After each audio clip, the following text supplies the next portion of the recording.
Kalian udah tahu kan, Istana Garuda IKN dibilang istana pemuja setan. Teori apa lagi nih? Ini baru-baru ini ya, desain Istana Garuda IKN menuai banyak polemik. Banyak orang yang berkomentar terlebih di Twitter. Mereka bilang bahwasanya Istana Garuda IKN itu istana pemuja setan. Ada juga yang bilang mirip Istana Raja Kelelawar. Pokoknya banyak banget orang-orang yang mengolok-olok Istana Garuda IKN. Yang padahal kalau kita melihat filosofi Istana Garuda IKN itu tergantung sudut pandang masing-masing. Kalau sudut pandang kita sudah didasari dengan hal-hal negatif dan rasa tidak suka, maka kita melihat desain apapun ya artinya bakal jelek. Tapi kalau kita sudut pandangnya sudah didasari dengan positive thinking, ya apapun bisa menjadi positif gitu loh. Karena memang Istana Garuda IKN ini sudah didesain sedemikian rupa oleh Pak Nyoman dan juga sudah disetujui juga oleh Presiden Jokowi. Tapi sebenarnya orang-orang yang suka mengolok-olok kerjaan orang lain, pada dasarnya itu disebabkan oleh banyak kesialan di hidup mereka. Mereka itu bingung mau nyalain siapa atas kesialan itu. Yang akhirnya ketika ada kesempatan, misalnya ada kerjaan orang lain, itu secara otomatis akan menjadi kesempatan mereka untuk melampiaskan kesialan hidup mereka dengan cara mengetik komentar-komentar yang tidak pantas.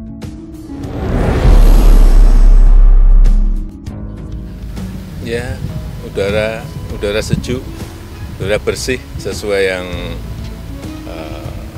kita impikan, bahwa kita ingin sebuah ibu kota yang green, baik energinya, baik kendaraan listriknya, baik lingkungannya, udaranya, semuanya. Kita bagus.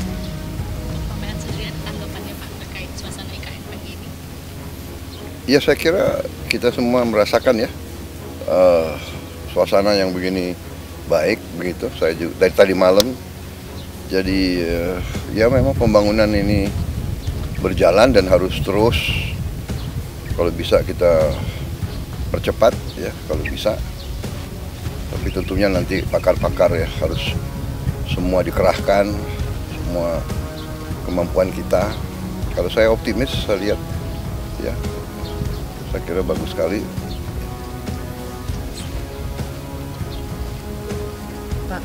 Pak Menhan, ya, untuk kelanjutan ke depannya untuk IKN nanti di masa pemerintahan Bapak. Pasti kita selesaikan. Dan ya walaupun memang rencana garis besarnya kalau tidak salah belasan tahun ya, atau kalau tidak salah pernah disebut puluhan, berapa puluh tahun kan, sebagaimana ibu kota negara lain kan juga sangat panjang. Kita juga tidak boleh memaksakan, tapi kalau saya optimis ya, dalam 4-5 tahun saya kira sudah berfungsi dengan sangat baik. Kalau saya ya, saya bukan ahli teknik ya, tapi saya lihat potensinya, saya yakin 5-6 tahun akan bagus. Selesai. Selamat datang di masa depan Indonesia. Sudah berkali-kali saya sampaikan bahwa kepindahan ibu kota negara ke Nusantara adalah bukan sekedar memindah gedung kementerian. Bukan itu. Bukan juga hanya pindah istana presiden. Bukan itu. Bukan juga memindahkan gedung wakil presiden ke Nusantara. Juga bukan itu.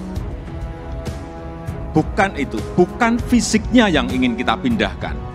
Tetapi yang ingin kita bangun adalah budaya kerja baru, mindset baru, dan IKN sebagai basis ekonomi baru.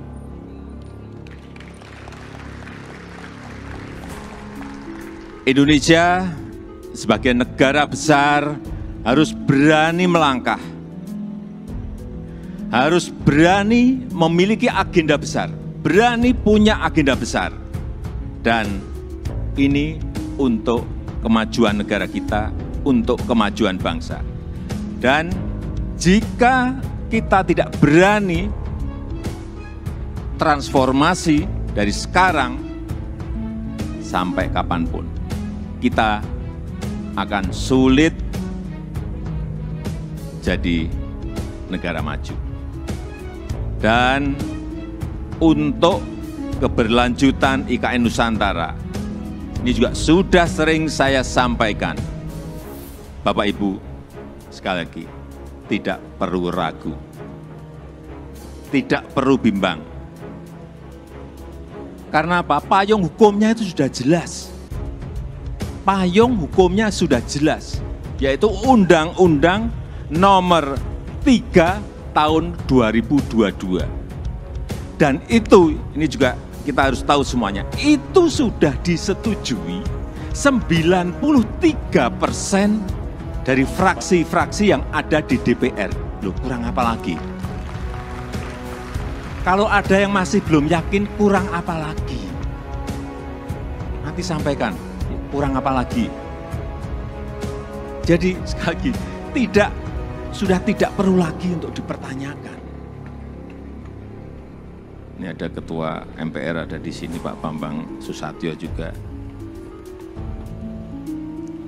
Kembali lagi, kita ingin menghadirkan pembangunan yang Indonesia sentris, bukan Jawa sentris.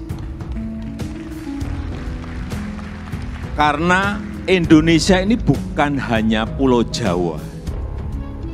Indonesia ini memiliki 17.000 pulau, 514 kabupaten dan kota, 34 provinsi, yang terbentang dari Sabang sampai Merauke, dari Miangas sampai Pulau Rote. Dan ada tapinya, tapi saat ini 58% dari PDB ekonomi kita, dari ekonomi kita terpusat di Pulau Jawa, 58%. Kemudian populasi 56% atau sekitar 149 juta penduduk kita ada di Pulau Jawa, bermukim di Pulau Jawa. Betapa Pulau Jawa ini sangat terbebani dengan jumlah yang sangat besar itu. Itulah kenapa sering saya sampaikan, Indonesia perlu keadilan ekonomi. Sekali lagi ada 17.000 pulau, bukan hanya satu pulau.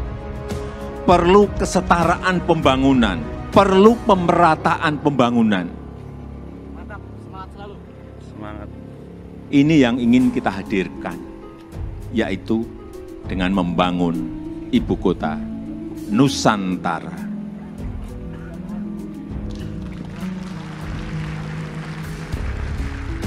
Nusantara adalah kota pintar masa depan yang berbasis hutan dan alam.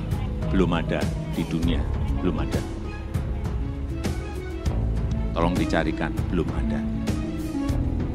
Ini yang membedakan, ini yang nanti menjadi diferensiasi ibu kota kita dengan ibu kota negara-negara lain. 70% areanya nanti adalah area hijau. Lahan yang digunakan untuk membangun IKN, ini awalnya adalah hutan produksi. Jangan ada yang keliru bahwa ini hutan alam, bukan. Hutan produksi. Monokultur, artinya di situ hanya ada satu jenis pohon. Dan saya tahu betul pohonnya itu apa. Pohon eukaliptus yang dipakai untuk pelk. Dan ditebang setiap 6-7 tahun. Jangan ada nanti isu merusak hutan. Itu hutan produksi yang setiap 6 tahun, 7 tahun ya ditebang. Ini yang kita ingin kembalikan, justru nantinya ingin kembali jadi hutan heterogen dengan pohon asli dan endemik dari Kalimantan, sehingga kita harapkan nanti menjadi hutan hujan tropis lagi, tropical rainforest lagi di Kalimantan.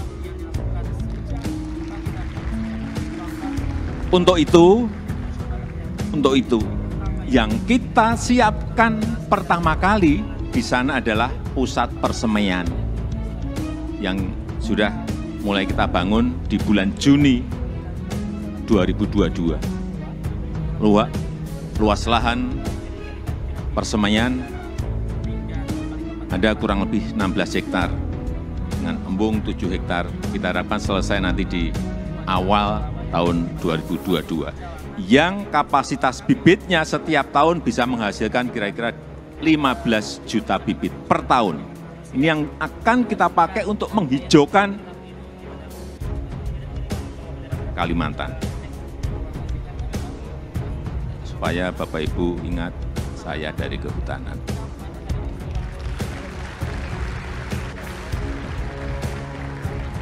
Saya waktu menerangkan di persemaian di Kalimantan, dari A sampai Z, ini pohon apa, ini pohon apa, ini pohon, saya apa semua.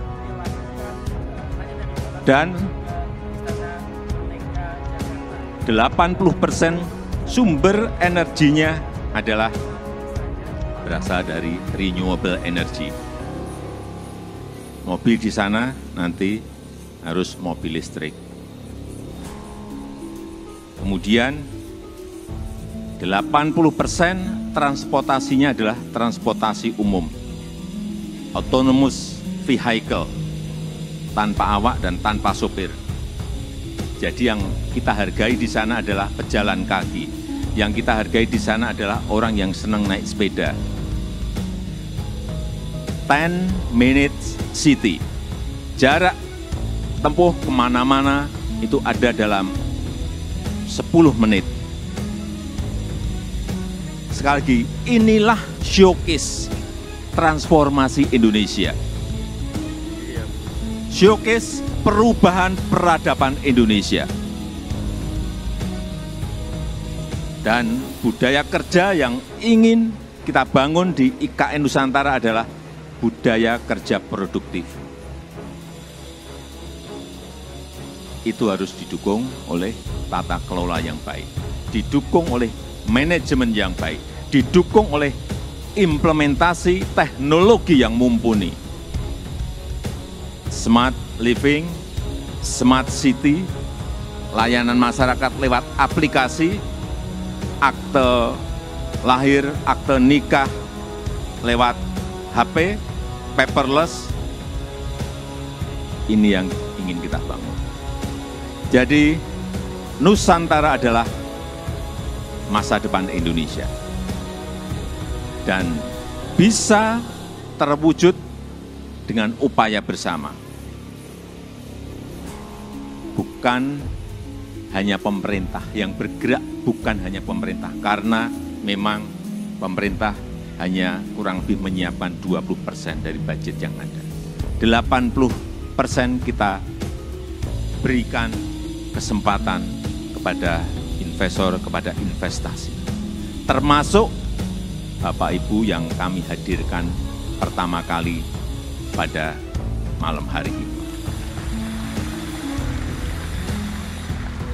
Investasi terbuka lebar. Bapak Ibu bisa pilih mau di mana, mau investasi di sebelah mana, mau di kawasan inti, ya harganya beda. Di financial center, di kawasan healthcare center, di kawasan education center, di housing area, di tourism area, silahkan. Saya sampaikan ini adalah kesempatan pertama dan kesempatan emas yang tidak akan terulang lagi. Inilah saatnya mencatat sejarah Indonesia dan inilah saatnya melakukan lompatan. Inilah saatnya kita semua menjadi pelaku sejarah Indonesia masa depan. Dan dengan upaya kita bersama, dengan semangat gotong royong kita bersama, saya yakin 17 Agustus 2024 kita bisa merayakan bersama-sama di Nusantara.